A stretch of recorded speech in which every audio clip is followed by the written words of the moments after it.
Talking in Stations. It's Matt all here with the gang. It is May 21st. Say hi to Kenneth Feld. How's it going? Good. We have Abby Rova. Hey, everybody. Caleb Aranya. Hey, guys. And Rundle. Hey, everyone. Friday night. And We don't use days anymore, Rundle. Oh, I'm so sorry. It's still COVID. We don't know what day it is. Doesn't matter. All right. Well, today we have the monthly economic report to go over. A couple of financial and industrial mavens here. We also have what else, Abby? Yeah, we're going to talk about the trade hub balances. Maybe touch on the academy. CSM candidates are officially up on the website now as well. Right. If you didn't catch the stream, yeah, some good stuff for the Friday night. All right. Yeah. Well, a new Abyssal Grounds launches as well. I think we should quickly cover that. Oh yeah. 2v2. Is that the 2v2 and Gnosis? It is. Yeah, the Gnosis Gambit. Yeah. Have they run the Battleship one yet? Don't think so. Yeah, that's going to put a lot of people in the poorhouse.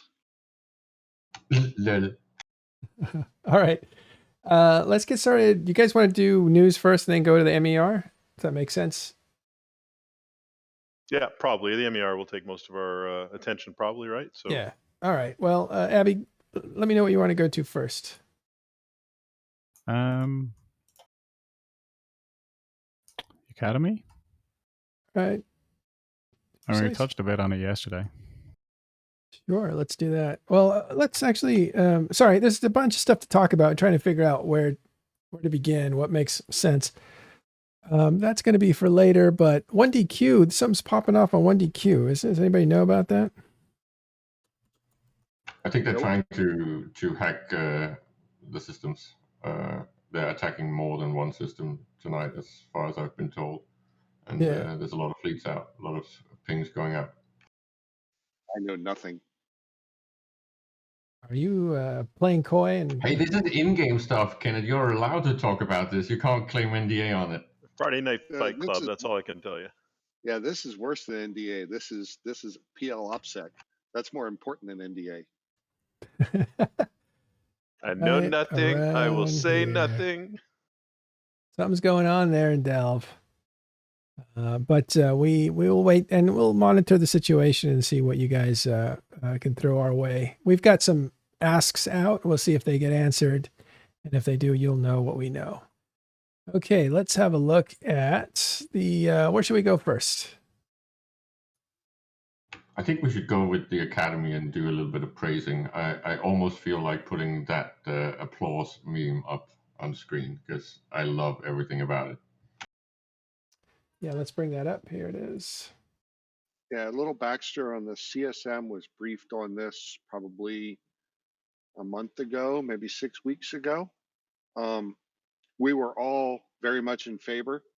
The only real thing that this one thing that I don't necessarily care for, but it would be almost impossible to break out, was they lumped, like most things, lumped everything into industry as opposed to gathering and manufacturing. But that being said, the only thing that I have reservations on is the upkeep. And as we found out, the day it came out was also the day of the warp core stabs. So some of the fits were outdated already because they had 2 warp core stabs in the lows. But it's a lot of work. The community team is well aware that it's a lot of work, and they are anxious to keep it updated and make it something that can grow.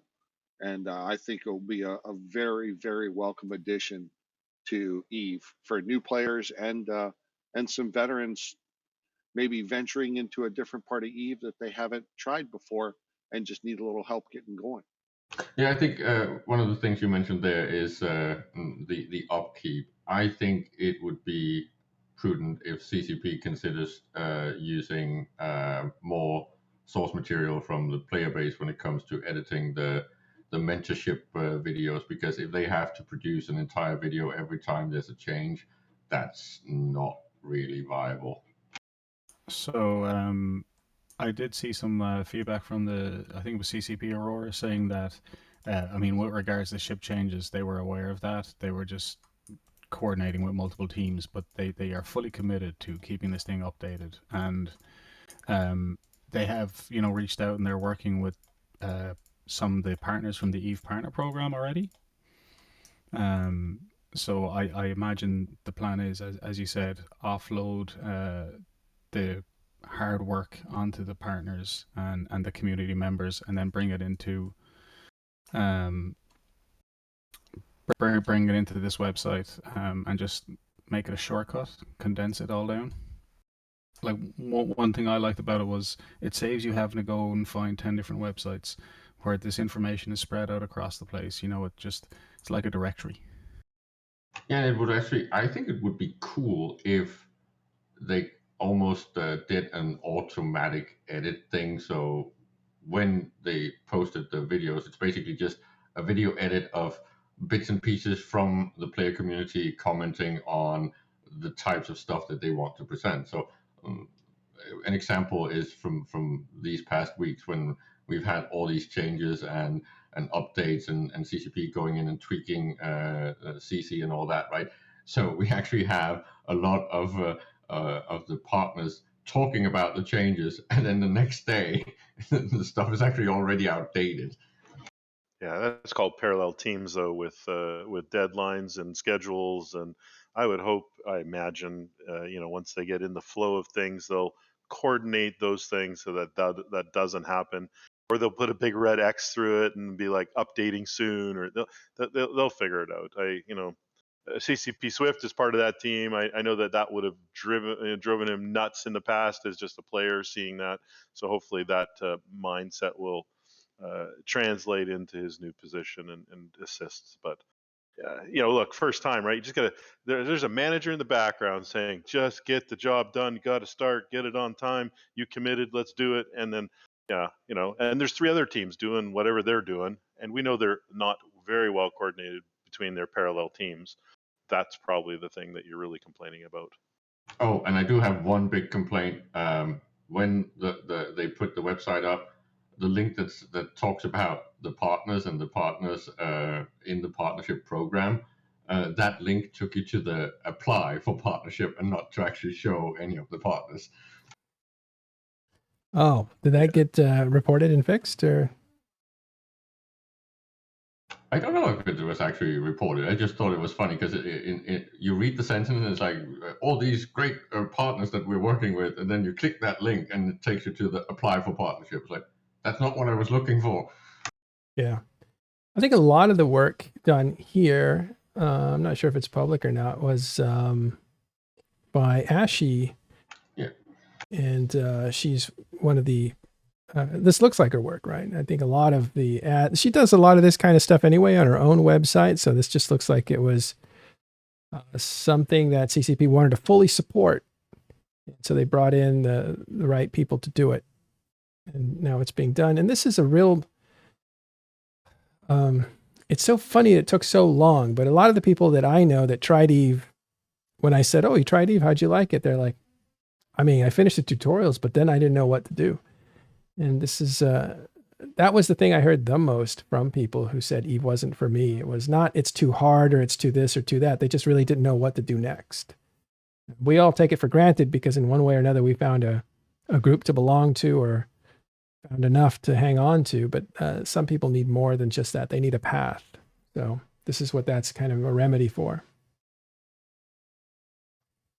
And even for players who've been playing a while and want to, they hear about this new industry update, but they don't know anything about industry. And they hear, "Hey, I need to huff gas." Well, what's that? They go to the academy. "Oh, hey, I need this ship and this fit. Oh, I need to train this little bit, and then I can fly this ship." And then you can go to the agency. "Hey, where's gas at?" "Oh, it's here." Okay. Then you get blown up on your way to low-sec, but, hey, that's fine. You can go get another ship. Yeah, that I actually need it. I'm going to use this. This is for me. And I've been playing a while. Just to give you an idea, though, this is other work from Ashy in Space. And there it is, Eve Academy.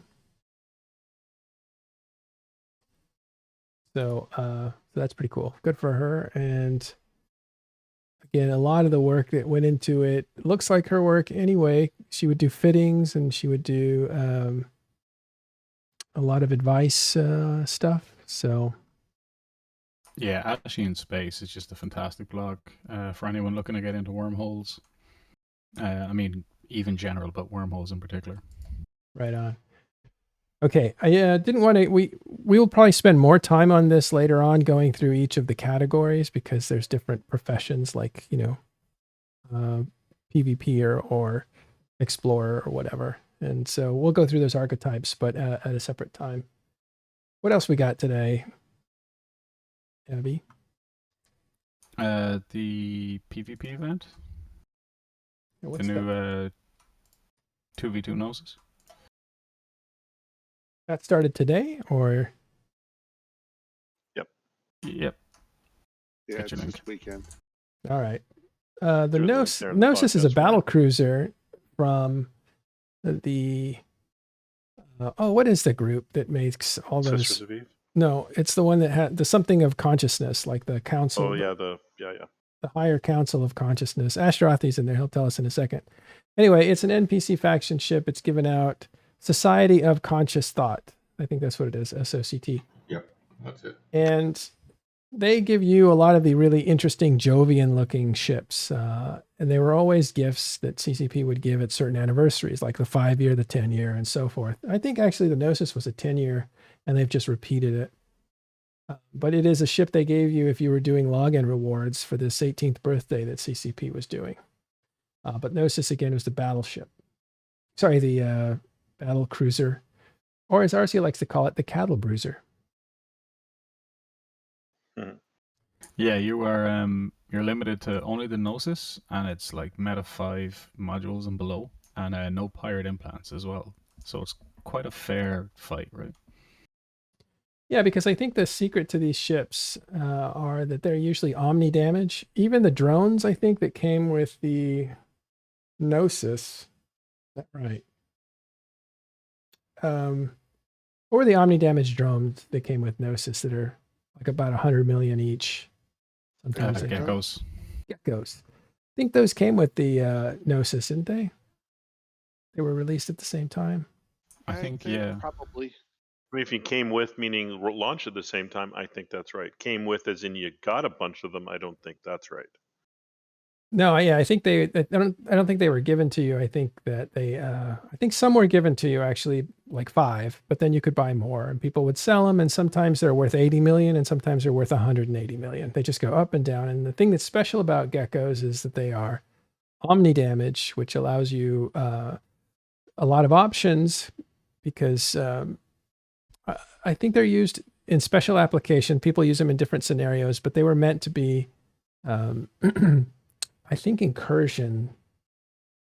Now, there was something where the damage was rotating, so these were a good counter for that. It might have been like drifters or something. I forget. It's a long time ago. Anyway, geckos, the Society of Conscious Thought ships, the battle cruiser in a tournament 2v2 in the Proving Grounds. A couple of cool things about the Gnosis. It gets the same bonus to projectile, hybrid, and laser medium turrets. So any of them get the same 25% bonus, something like that. And then it gets also a bonus to heavy missiles or heavy assault missiles, I think, on top of that. So you can fit any of the 4 major groups. And what you get out of that is range control, whether you want to, projectiles with the fall off or lasers with no fall off, that type of thing. And they can also fit links. So if you're on a 2-man team and you each put in a link, then you can have links for your team. Yeah, Gnosis makes a great boosting ship for gas mining. Because you can fit a bunch of gas harvesters on it and then links, and it can haul some a little bit. This looks like it's a little bit old here. Okay, well, let's go to the next thing, which is CCP. Wow, we're already at CCP what? 16? Yes, CSM 16. You mean? CSM. I'm sorry, CSM 16. Council of Stellar Management, of which we have one who is running for CSM 16. He was on CSM 15. That is Kenneth. Did you officially finish your term now? Are you guys released, or is it No. you go all the way to the end and then switch? Right. Yeah. So we'll finish their term, and like when CSM 14, they held 14 for 2 weeks after the elections. So we had a turnover time where we were all in the same room. We didn't have access to each other's, like when on the Slack channels for CCP, the channel would be like CSM 15 ecosystem. And then when 16 rolls around, it'll be CSM 16 ecosystem. So 15 will not have access to 16, and 16 won't have access to 15 unless you're on both, obviously. But in our Discord and on one particular channel, 14 and 15 were all lumped together. So 14 posted their meeting notes so that we could read back the last couple months of meetings so that we knew kind of what to expect first, because there's a lot of things where you don't just have one meeting. So we knew a little bit about what was upcoming and what to expect the first time. And then you have a little bit of an onboarding. The first couple meetings are a little bit of hi, get to know you. You have a meeting with a few of the higher ups, and they kind of give you an overview of how things are kind of planned out for the year, just to give you some perspective about kind of the things you're going to talk about in the next year type thing. Yeah. You have 8 out of 10 incumbents running again for re-election, right? That is correct. That's a help. And then Merkelchen, Gobbins, Innominate, and I believe Villy. I know those 4 for sure. This will be their 3rd year running. So if those get elected this year, they will not be eligible for CSM 17. They will age out, basically. Correct. Or they have to at least skip 1 year, then they can come back later. That is correct. And Brisk skipped 14, I believe. So he's the same as me. Last year was his first year. The same with Mike Azariah.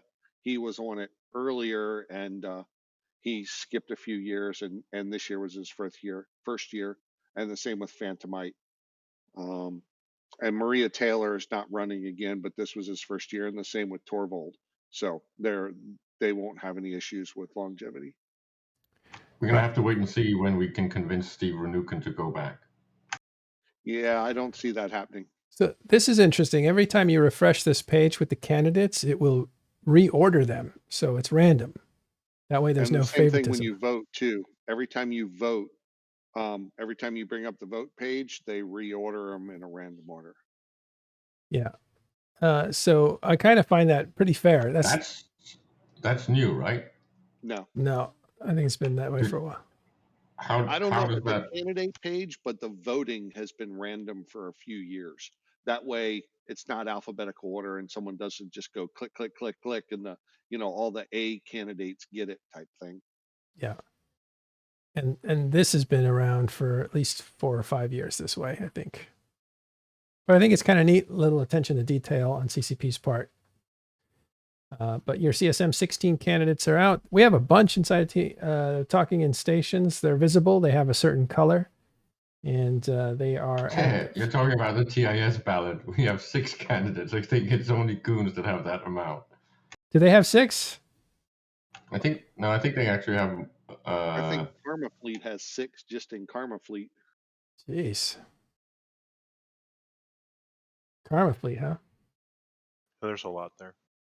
There's also a channel, right? So if you want to try and come interact on the Discord, there's a specific CSM channel where you can come interact with those people if you want to come ask some questions. Respectful questions, honest questions, no jackassery, please. And the CSM candidates are very prompt in giving people answers to their questions, and there is a lot of great discussion happening already, so it is a great way to learn about your candidates as well. Yeah, I think you can actually see it here inside of Talking in Stations. I want to point to it right here. Eve discussions, and right under it, you have CSM discussions.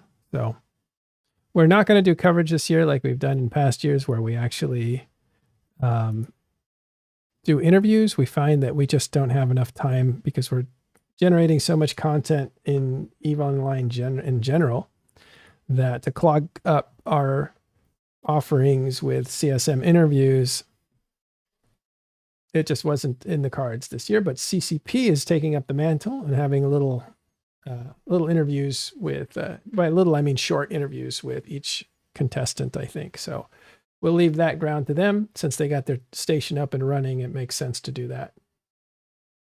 But good luck to all the candidates, including Kenneth here and everybody at Talking In Stations that's running. We didn't put them up to running. They're just valuable people on their own merits, and they're running to offer that. We haven't decided if we're going to endorse or anything, have we? We usually don't. Maybe we should. I don't know. You guys Maybe we should have an actual ballot this year. We should have a poll, or we'll do something. I don't know. It's too fun to stay out of this politicking. All right.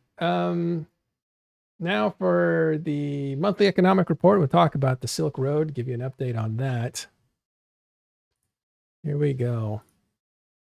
We have some stuff to look at that's pretty interesting.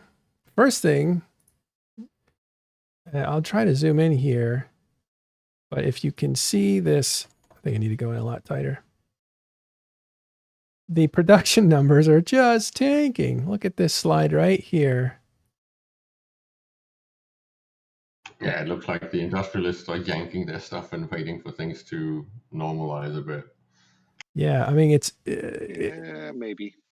Well, a lot of the things that got introduced is extremely high in value due to the hype cycle, right? So the cost for those are high. So many of those things are not getting into production except for the people that really need them. Well, the y-axis, this is the value, right? So the up, down is value, right, left is time. And so they introduced a whole new industry system, and the really big expensive things stopped being produced. And so there's going to be a massive drop because, you have to have, think about how many cruisers you have to build to, replace the value of one, super carrier now, or even one carrier, any of the capitals, right? So it's this kind of inverse relationship of one to lots of ISK.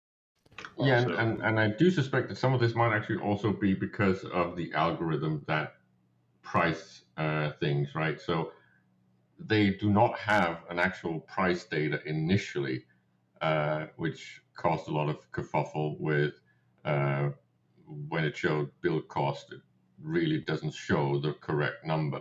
So it might actually also be an algorithm thing. So it's not just cancellations, it's also the fact that some of these news items need to have, is it 20 or 30 days before they actually get an algorithm value? It's somewhere between 28 or 30, depending on who you believe. And it's a rolling average. So it's already starting to average in to a certain degree, but it's still normalizing for sure, because the first people that got them put them up for just stupid amounts of ISK and JITA, so all that stuff got rolled into the averages, and it's taken a little bit to knock them down and average it out to what it actually is. Yeah, and if you take a look, from late July last year, August, almost a year ago now, right? 9-10 months ago, the average of the production side is bouncing in around, 3.25 trillion. Then the announcements are made, and there's a whole bunch of people like just building everything. All those high-end stuff gets built using minerals only. So now you have this artificial inflation of this index line because the really big things are being produced with just minerals. That shoots up, and then it instantly turns on a dime and it stops getting produced. And actually right now the average is back. This last element is really kind of back where we were November, December, January timeframe, right? So we're kind of just back to normal. So you have kind of this artificial spike in the middle of this graph. As well, it's not artificial. Sorry, it's just it's kind of it's a noise spike. Yeah, right? it's a side effect of the changes, right? So you're going to have this pre-production and then this post-production lull is causing this spike anomaly. That's the word I'm looking for. some of it too is like my particular system. I've had to build in another system because my index is still so horribly borked from the weeks between the dev blog and the patch that I can't build yet. I have to wait for it to decay in order to not be, killing myself on index. And that's from all the rage building, right? Right. Right. Yeah. But I put in close to 400 billion this week so far. Wow. So the rage building, you want to explain that, Caleb? That's when you get patch changes like this, when something changes a lot in value, people will get all the old stuff in before the changes come in, right? So say you double the actual requirements on a ship hull, then you will want to build as many of that hull before those changes come in. So that means that a lot of people started cooking a lot of things based on the old industrial rules, so to speak. And that will completely hike the industry index to the max. So this is basically what Kenneth is talking about. He needs to then wait for that industry index to cool down so the cost of production can come back down. So I find this interesting. So we're looking at the production month here. And again, a lot of people are sticking things in to try to save money, building it at the old cost, and then having the product come out with the new costs. So you make money that way. And yeah, the problem with that is the overproduction. That hold on, before you change, before you go to overproduction, which is another topic, look at the systems, the top three. And it's very interesting here. The Forge, of course, is Jita, where you have all the ingredients you need to build stuff. So that's going to be the top spot. Second is Delve, because you have two giant armies in that region. One's in 1DQ and the other one's in T5Z. I always get it wrong. And T5Z, yes. Yeah, T5Z. And they are one system apart from each other, both building like crazy, both adding to the same region's numbers. So that's why Delve is up there at 16 trillion.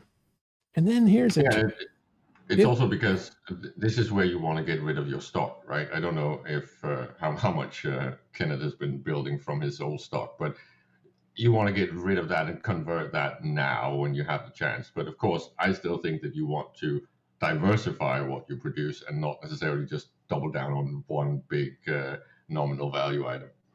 One last system to talk about, though, before you jump in, Ken, and that is Veil of the Silent. Where is Veil of the Silent? It's in the northern part of the map. Who lives there?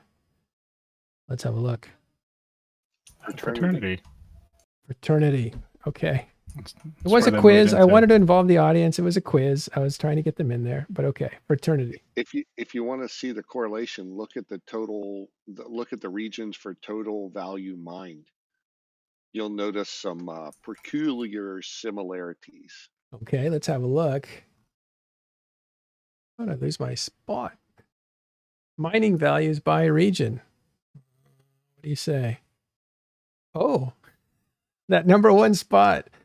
2 trillion. Veil of the Silent. Somebody's that is the new empire builder. Yeah. They're pretty high up there in the ratting numbers as well, I think, aren't they? NPC values.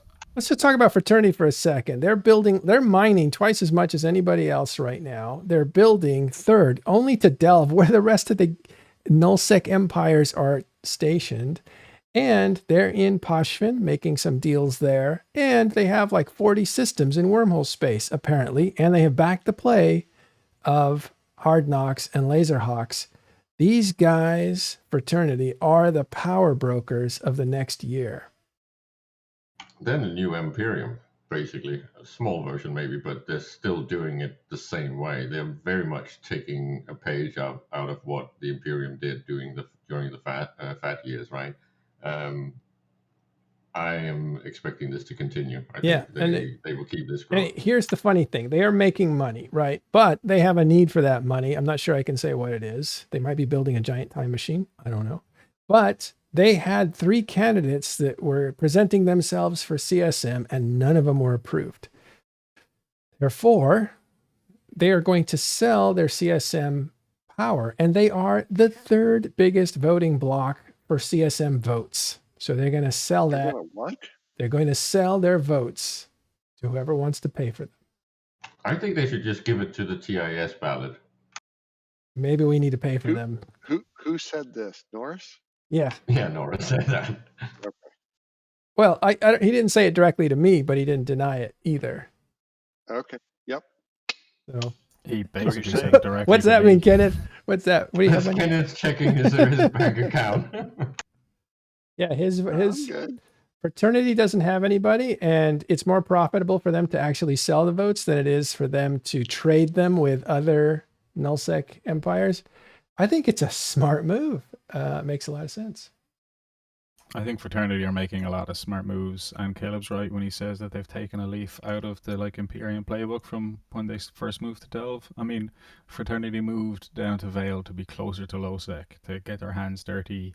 Things with the DBM changes from the PvP activity, being able to have the lowsec and the nullsec. Or I mean, they are certainly starting the beginnings of what could be the next big power block in nullsec for the next few years, I think. So Bewilder says kind of shows how big a meme the whole CSM thing is, right? Depends. I think you get someone like a Sutonia or a Kenneth into CSM. It's a valuable asset for CCP to be able to consult guys like this, massive builders, encyclopedic memory of stats. These are the kind of guys that are subject matter experts that can really bring a lot to the table. It's really high level stuff. I get tired of listening to people poo-pooing on the CSM members. Yes, we've had some bad apples, but they are the minority. We've had some really, really good representatives from the player base, regardless of what orientation or interest you have. They have been really skilled at what they do. And I think especially the past 3 years, I've been very impressed with the participation and the skill levels of the people in there. They've been taking it very seriously.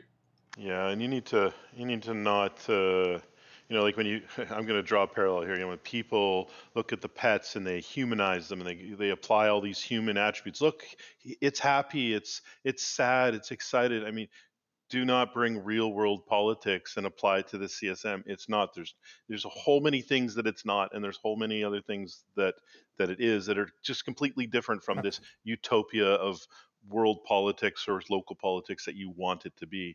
Just get over that, move on, because that's not what it is. But what it is unique in the gaming world, and it's unique to this game in how there is actually functional feedback and actual work that happens between them. And there is some value there. It might not be the value you want, but it's more value than zero. But I think an important point is that the complexity of the CSM memberships in Eve is really that you will never have a candidate that you will agree with 100%. I don't think that's possible.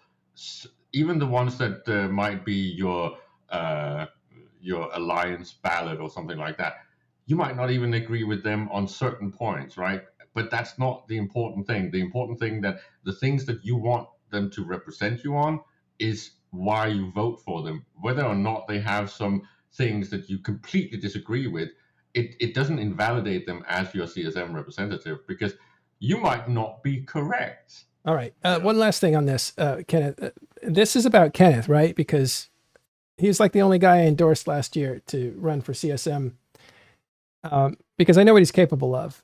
I didn't know it was on the agenda for CCP, but I know what he's capable of and the area of representation he can bring that a nullsec alliance wouldn't put him in there for necessarily. So in doing so, there was this race between NC Dot's candidate, which was Blazing Bunny, who I like very much, right? But he's an FC, and there are other FCs in the CSM, and then Kenneth Feld. And they're both kind of competing for the same votes.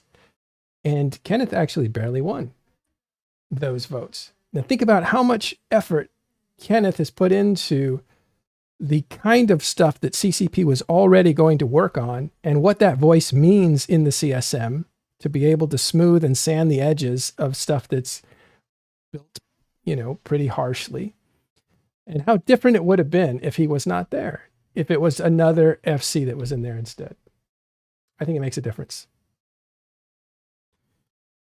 Okay, And one going. thing that was really weird, when the industry changes came out, the guys, now there's one in particular that I worked with before he started working at CCP, and I'm not talking about Swift here, but there were several of them that were messaging me on the private Slack server, hey, what do these industry changes mean?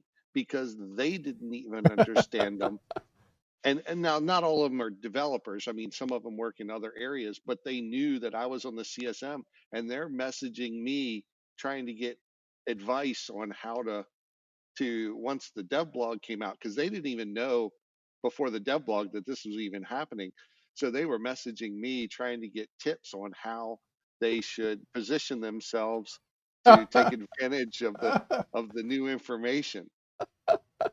Nice. You got to release those names. All right, maybe not. That's This funny. is tricky Yeah, it's on the because private server, so it's NDA. And there's a few of them that I only know their real names. I don't even That's know if they true. have CCP names. That's hilarious. Hilarious.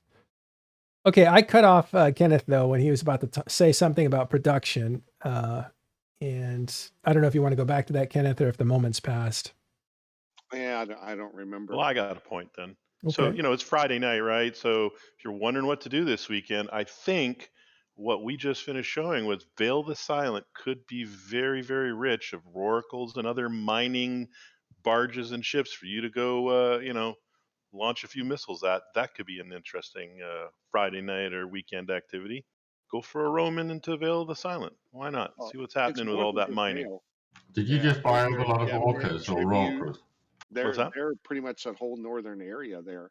I'm just going by I'm just looking at the numbers. Veil the Silent. That's what it says. Yeah, I'm just wondering why you're spinning this. Did you just buy a lot of orcas and rorquals somewhere? No, absolutely not. I actually missed that boat, and I'm feeling kind of salty about it. So I just want them to all die. Wow. So total market trade by region, and this is our next section that we wanted to get to. Abby's done some research on this sort of thing, but compare the forage to domain. What is going on here? You skipped over a very important part of the actual first graph. Okay, what's that?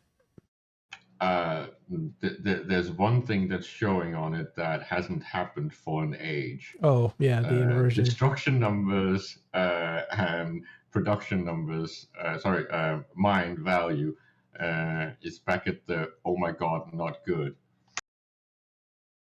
Right here, you see there's an inversion that hasn't happened since pretty much right about here, August to, I guess that would be, wow, that'd be right before blackout. Yeah, you know what's funny? If you look at that, there is two bumps here. One is, this is the Imperium at work in Delve, pretty much. This is them coming home after a victory in all this. It's all the way up to here. If you see those big things, there's the, but that is basically from the summer of 19 is when you start getting healthy in the game again, where destruction numbers are actually above replenishment numbers, right? So the production numbers can be high, but that might be from stockpiles and similar things. Hang on a second though, before you go there. This area here was pretty much when the tribute campaign was. So the Imperium is mining like crazy, making money or whatever, and then they drop. Why? Because they went to war and they went and leveled tribute and Veil, actually. And then they came back and had a bunch of babies, like the baby boom. You could just see they went right back to mining and spiked it right back up. And then here is blackout. Pretty much there.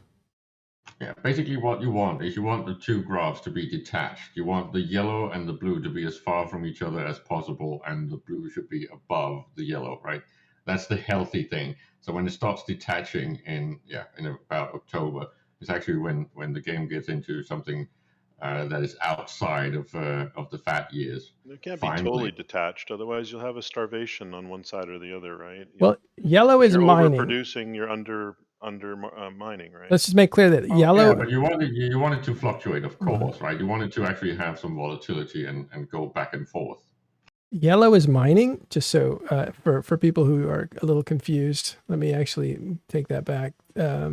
Yellow is mining and blue is production. So no, blue's destroyed. Blue's destroyed. Blue's destroyed. Destruction. Red is production. So you have this high Right. amount being produced Thanks. all the time. If the spread gets too high, then your production will drop. If your production drops, there's no ships to fight, which means your destruction drops, right? And so you need to have a balance. And this little undulation of mining over destruction, it's already trending back down. I'm all Yeah, right with 'cause small it's an undulations. outlier. Yeah, it's an Yeah, outlier, right? but I'm okay with slight inversions, right? I mean, they're within a tolerance level, right? So they overmine a little bit, means a few more ships are something's probably going to get built. The industrialists are probably, trying to get more minerals and more stockpiles back up after they just went and built everything possible again, right? So that spike upwards in the production is I just went and built everything humanly possible. I used all my minerals to build everything before they changed the recipes. So now you're like, shit, Well, I'm out of minerals. Now I got to go replenish that. it's not And so really the cycle. Right. It's not even really showing you the cycle of labor. It's showing you the cost, and Right. cost has changed. It's actually a fake bump. Just like the other bump is It fake. could just be the cost change too, right? It is. Yeah. That's very fair. Very fair point. Very fair The point. fact that all those new gas things are actually counting in this as well, I think. Yeah, minerals are dropping now, but in April or March, whenever this is, they were still up. But also, too, that bump down is somewhat precipitated by the dev blog, because the pucker factor in the first people to waste a dread fleet or a super fleet. So some of that's kind of tapered off.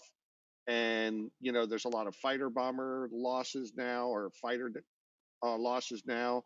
And there's a lot of hacks and that kind of stuff.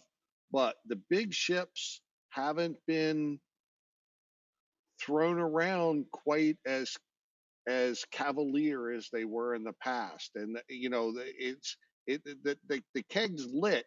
It's just when that fuse gets close to the keg and it goes off again.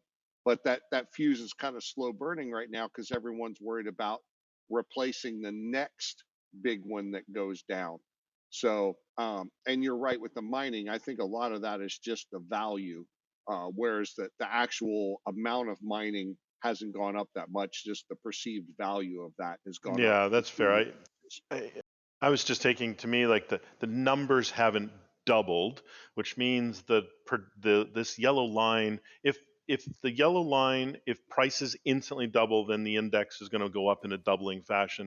But I don't see a doubling type of movement here. I see, so there's probably a percentage of cost and a percentage of mining, which then of course has a compounding impact on it. And so you probably get this rolling up, and then prices are stabilizing. And yeah, so, but I'm all right. And just in the general big picture, when you look at this, there are these ups and downs that track with destruction. They more or less track with the destruction and track with the production, right? You just kind of look at the overall trend. I'm not that worried. If you get these spikes like you do back in 2019, 2020, then yeah, we should be concerned. Yeah, we call that Rorquals Online. Yeah. All right. Abby, do you have, we need to get moving here. Is there some stuff that you wanted to talk about? We might want to mention Abby? the warning, right? That's kind of relevant. The warning? Yeah, big warning. 3 of the graphs are missing. The actual information is wrong. It's the old numbers from the prior month. So they haven't actually given us a complete and finished MER yet. I've been told that Lyrican have actually crunched them now and has sent them to the proper people to put them on the website. It's just not been put up yet. All right, let's have a look at this last one before we talk to Abby. But that's one of them. So these are last month's numbers. Yeah, this is actually last month's. Let's have a little rant about these numbers. This is blue loot or sleeper components, but I think this comes out of wormhole space. And this is just crazy. Like, what's going on here? If I talk about this, I think the wormholes are going to hate me even more. So I'm just going to shut up about it. It may not even be wormholers that are doing this. It may be. No, it's actually not. It's not the wormhole population as much as it's I think it's a lot of the null entities actually going in there and printing money because it's so profitable. Because it's It might be basically pacified, right? Like you have Hard Knocks, Laserhawks basically have pacified wormhole space over the last year and a half. I think it makes it very friendly. They're working with Fraternity. Fraternity's in there. I'm sure Goonswarm's in there, right? Oh yeah, plenty of Imperium alts. We saw Test recently got wiped out in wormholes. Like what is Test doing in wormholes? They're all earning we money. know what the sieges cost, right? Because we've talked about this a lot. The people that are not able to do the stuff that they would normally do with their man hours are basically splitting them in things like wormholes, in Triglavian space, and in high sec. That's pretty much where they are focusing their income stuff. I've even been told that some have alts in Veil of the Silent. Yeah.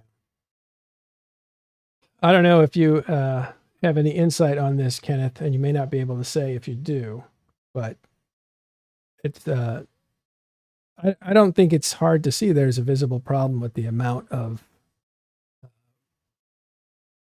income being generated there. I don't know if that's maybe it's not a problem, but it sure doesn't seem like that would happen if the place was as dangerous as it used to be. I mean, look at all this. Now, what happened? It's a bit of a problem, right? Because this is circumventing the ESS, right? What do you mean? You talking about from wormholes? Yeah. I'm talking about the Blue Loot is circumventing the quote unquote nerf that was just made to ESS changes, right? Well, yes, but the ESS changes were specifically made to nullsec and not to wormholes. So remember at the end of the let me hold on. I'll get back to you on that. I got to read something first to make sure I don't say something I should. All right. January, I'll just say this. In January, they did, I think, some changes to wormholes through the surgical strike.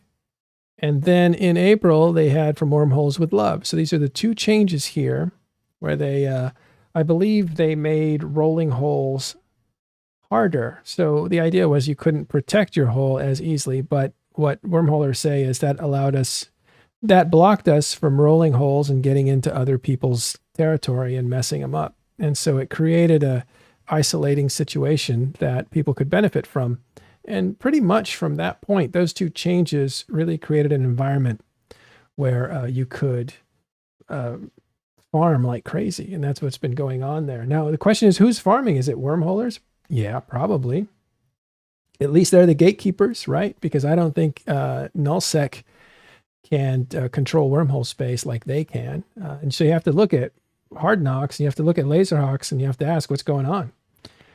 They're the ones that kind of pacified most of wormhole space. They also had some changes that made driving everybody else out lucrative.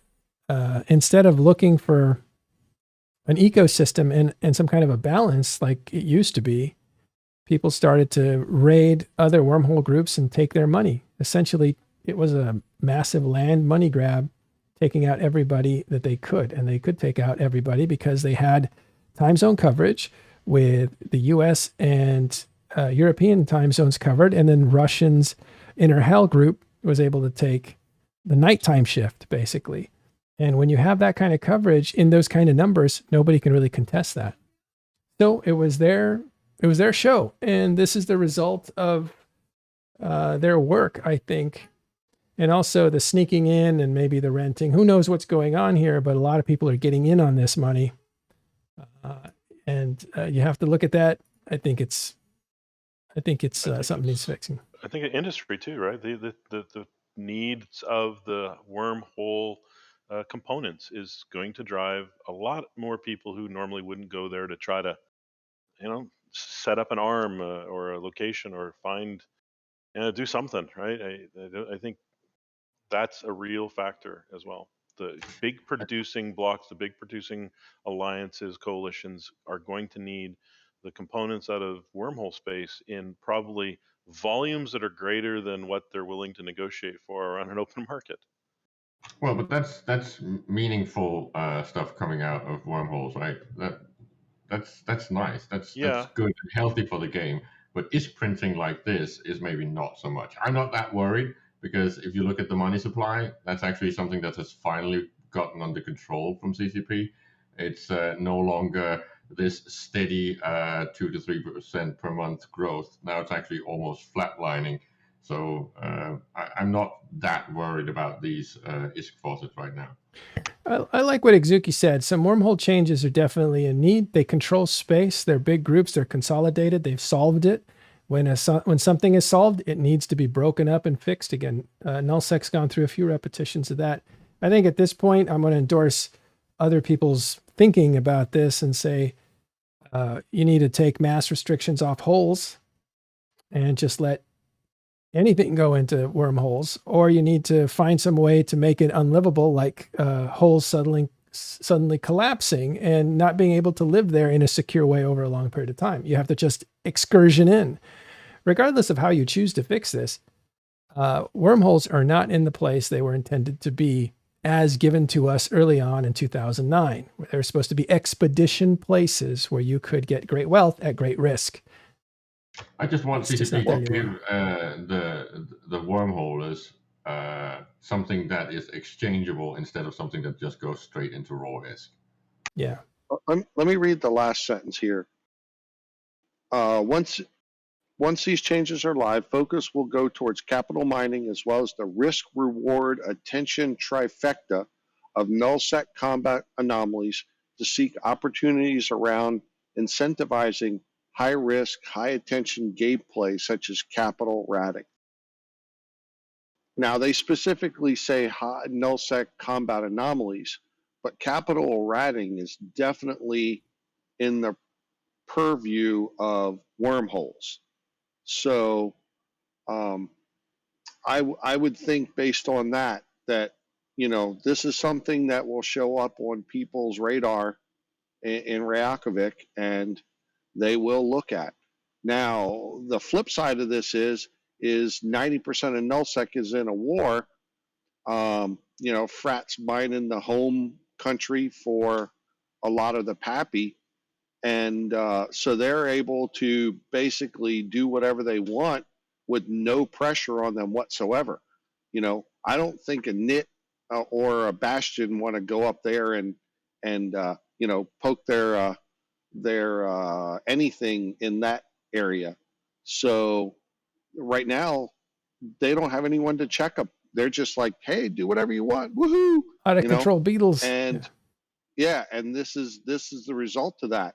Now, if you look at where they are now versus back when Delve was Delve and you had the Delve time units or whatever, I don't think they're quite on that level because the ore availability has been cut back so much due to scarcity. So other than the ISK printing, which is still less than Delve had when it was at its peak too, and I agree with Caleb. When I got on the CSM, I was really concerned about the fact that the ISK was still positive every month. And he's right, that is pretty much flatlined. And I would like to see it like that production mining curve. I would like to see some months where the amount of ISK produced or fauceted is less than the ISK gone from the game, and try and bring that around a little bit. I realize that's coming from someone who has a lot, but I still think overall that's healthier for the game. They're not a ton, but we just need to curb that a little bit to a certain degree, and much like we did the mining. Yeah, this is where the downside on that is I would like to see the velocity of ISK actually going up by adding more opportunities to exchange ISK between players, right?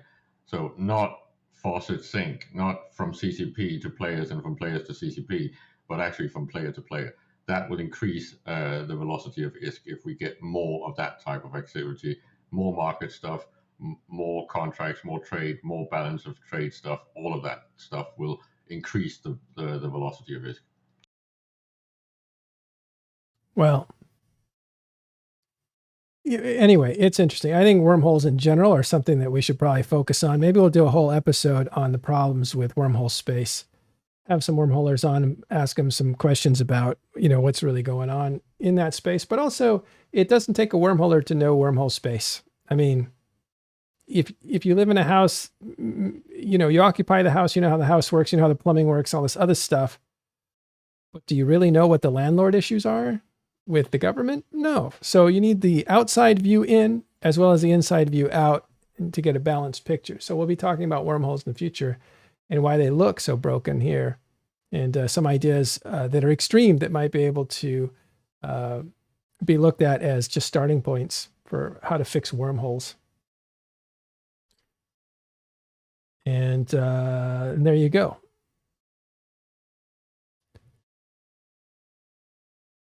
What else is there? We'll come back to wormholes and deal with it quite a bit more. If you would indulge just a short, interlude on the market stuff, I have that graph there with the blue and red bar graphs. Yeah, that one there. This one here is the services breakdown. And one thing that I've been looking at just for giggles,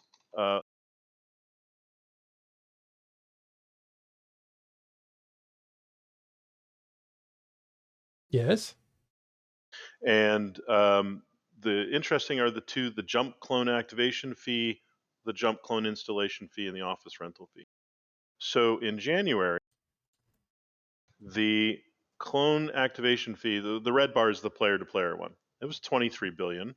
The jump clone installation fee was 8 billion, and the office rentals were 98 billion. But nowadays, it's flip-flopped a little bit. It's gone, there's a little bit more spent on the jump clone installation and activation, but the office rental has gone way down.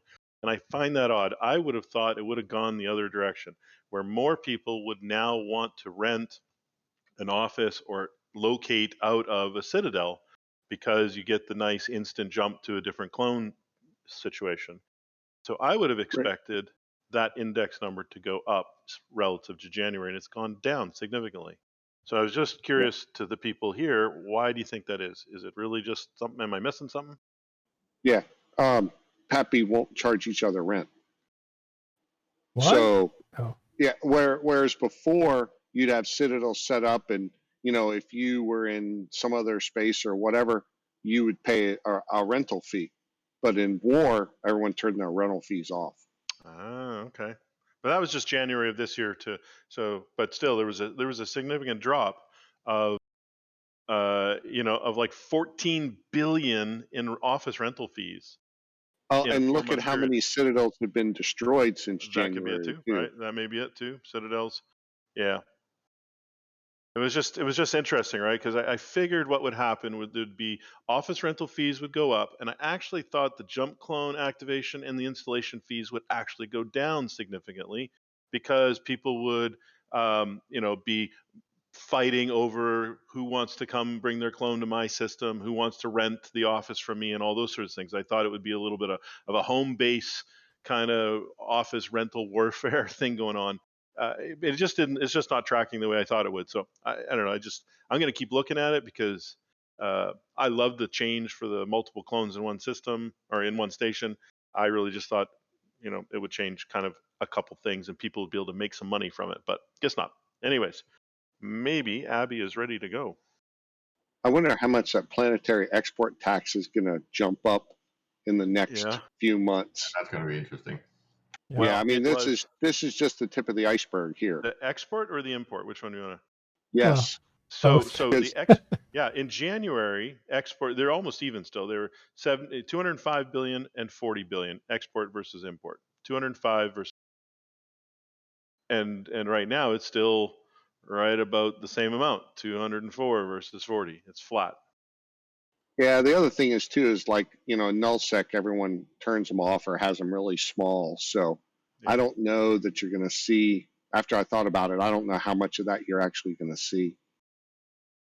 Yeah. All right. This is actually, can I just point out that it's funny to hear someone like Kenneth say that they turn these things off, right? And then I always hear nullsecers complain about no AFK income opportunities. Like, well, you've turned them all off. What are you talking about? Oh, PI is nothing but AFK ISK printing. or No, ISK, no. not printing, From but top alliance level, right? If you want income, you need to actually tax and fees and stuff like that to actually be high enough to basically get some income. right. But you also have to look out for your members. So if your members are hurting for ISK, it's not right to tax them. You lower the tax, that way your members are taken care of, and the alliance can take the hit and work on it later, right? Right. That's taking care of your members, not trying to fleece them during the war.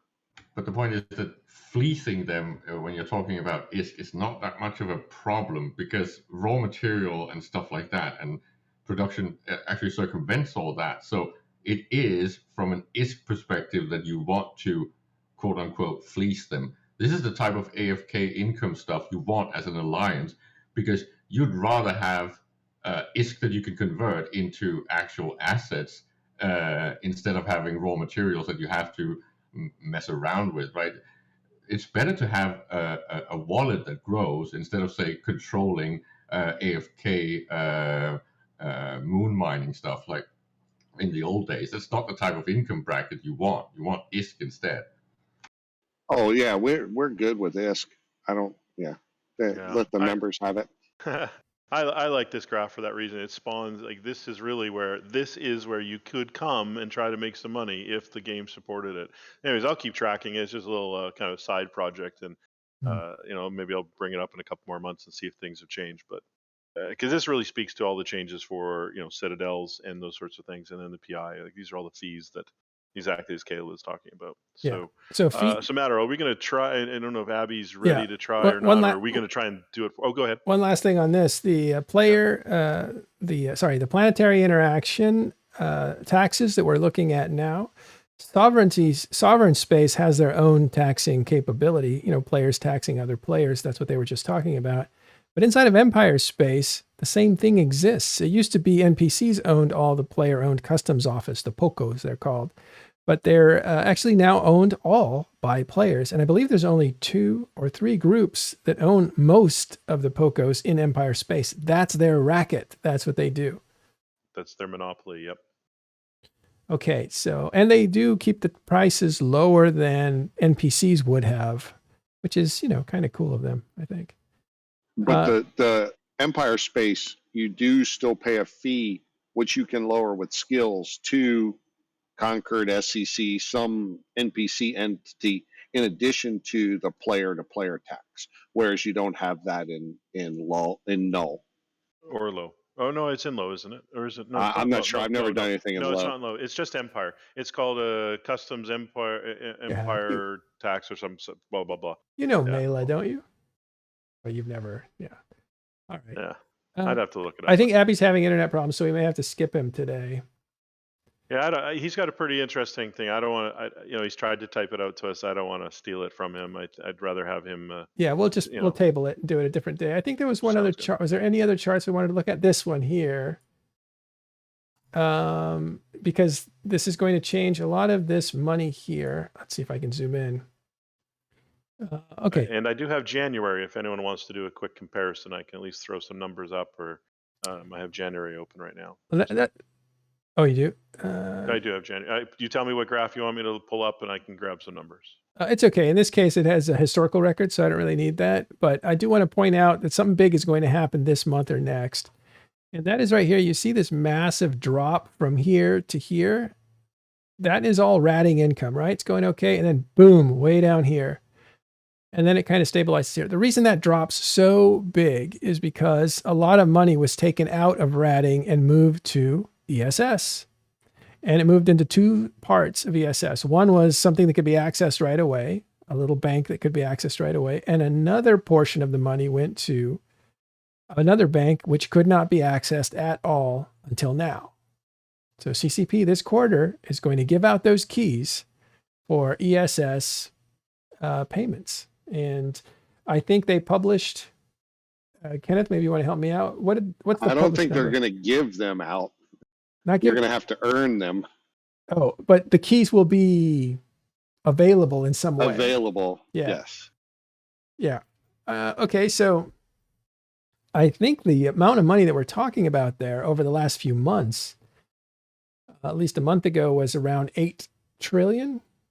Yeah, that's a February-March number that CCP gave out, the 8 trillion, right? So it's most likely grown since then. So if the feature came out in November, and then it's 8 trillion in February, March, when the dev block comes out. That was March 26th. Yeah, then it's most likely in the range of 10 to 12 now. Yeah, 10 to 12 trillion, I think. Guessing. We don't know. It's not public. Well, and that's amongst every system in the game, right? That's the collective. So there's some systems, it might be 100 million ISK, but I know that you can go in game and search for value and stuff, and there are some out there that are quite juicy and will definitely have a big old hey, I'm over here when the keys finally do get released. Yeah, and then the problem is, I don't know exactly the source of the keys, but if many people get keys at the same time, won't they most likely try to flock around the most juicy ones first and then end up fighting over them? They may. And do we even know how those funds will be distributed? I think it's similar to the other types of commodities, right? That there's some sort of window where you have to wait, and they will pay out over time. I think they did describe it. I forget the actual description. I don't know how they're going to be distributed. How do you tell how much is in the bank? Does it tell you how much is in the long-term bank? Yeah, you can. That's all available in game. The 8 trillion was a number that CCP put out, but if you went through and looked at every nullsec system with a calculator and added it all up, you can get the exact number. It's not available via ESI, so you can't run some script and get a number. But if you went through every system in game, it lists it in the UI for the banks. I think it's in the agency, and then you can look and search by SEC status or amount, all kinds of different things you can search by. Especially if you're filamenting or whatever, you can search by the whatever the bank's called that you can steal right away, and you can look at where that's the highest, or you can look at where the reserve bank is the highest. Wild. So that's going to be a big feature of this quarter. Okay. And I think that's it. I like to do one other one, which is Caleb's favorite, I think, is the velocity of money. I mentioned that. It's a bit lowish, but not really a problem. Let's just do that last one. Yeah, but the velocity of ISK during a war is always going to be goofy to a certain extent, because there's so many things that get passed around then that would normally not be. FCs hand out ships and just trade for 200 mil and that kind of stuff. So that money never gets tracked. Counted, yeah.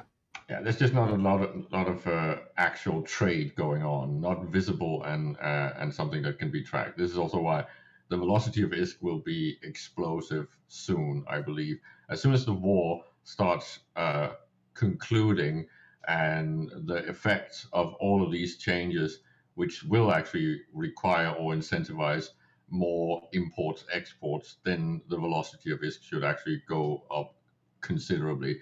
And then just to mention that, back to the thing that Rundle was talking about, if there was more fees and taxations and office rentals and all of these things on services that players are giving out to each other, that would also impact the velocity of ISK, because that means that the ISK, instead of being sunk out of the game or not moved at all, it actually goes to another player that can then move it again. So every time there's a transaction with ISK, that impacts the velocity of ISK. So it could actually start moving up a lot.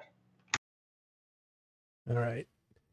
Last thing was basically I was just looking at is the mineral index is It's from last month, Let's isn't not it? talk about the mineral index. It's wrong.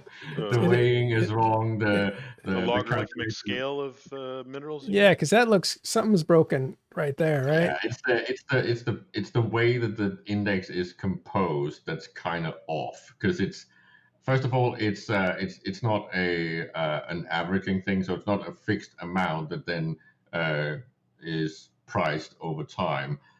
Instead, it's something that's locked at a certain point in time and compared to that. So yeah, this is not the type of index that we need. It's the type of index that CCP Quant thought he needed to make, but it's actually not the right time.